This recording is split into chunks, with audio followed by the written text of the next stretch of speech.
11 превозници, меѓу кои Durmo Tours, добија казни, информираат од Државниот инспекторат за транспорт.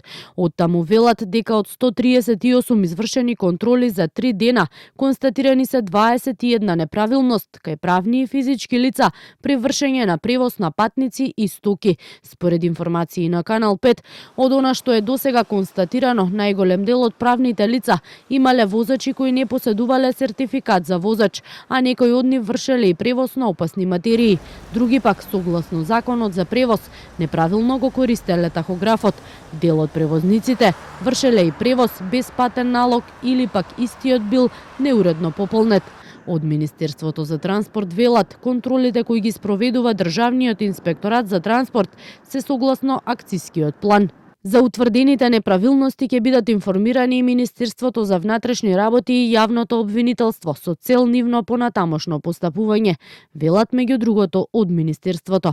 Контролите пред 2 дена ги најави и министерот за транспорт Александар Николовски, кој рече дека ова ќе повлече и законски измени. Освен во делот на патниот превоз, Министерството за транспорт врши контрола и кај издадените лиценци согласно законот за градба и урбанистичко планирање.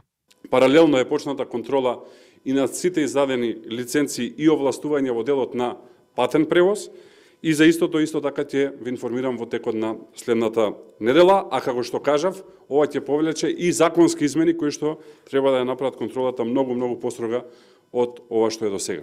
Од ресорното министерство вела дека согласно акцискиот план од понеделник ќе се продолжи со инспекциски надзори при превоз на патници и стока, ќе се спроведуваат секојдневни интензивни контроли, ќе се проверува документација како лиценци, изводи од лиценци, дозволи, сертификати, тахографи, а ќе се врши и надзор на безбедноста во сообраќајот и спречување на нелегален превоз.